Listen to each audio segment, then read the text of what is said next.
એ વાંકાનેરના ઓળ ગામે ભાજપ વાળાના તોડાઈને માર્યા. કેવા માર્યા ખબર હે? સોતરા કાઢી નાખ્યા મારી. કારણ કે ચાલુ સભાની અંદર જાગૃત નાગરિકે સવાલ પૂછ્યો, કામ શું કર્યું આ 5 વર્ષની અંદર?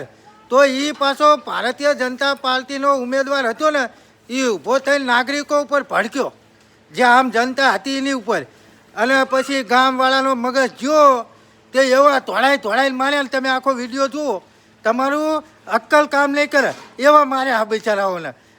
ચાલો, વાંકાનેરના ઓળ ગામનો ભારતીય જનતા પાર્ટી વાળાને તોડાઈને માર્યા. આખો વિડીયો જુઓ તમે અને બને એટલો શેર કરો. 4 વર્ષથી સરપંચને ગ્રાન્ટ આટલી બધી વાપરી તો સરપંચના હાથમાં કઈ આવ્યું નથી. જે તાલુકાના પ્રમુખના સદસ્ય છે જે અવાજ ન કરતો જાય અજય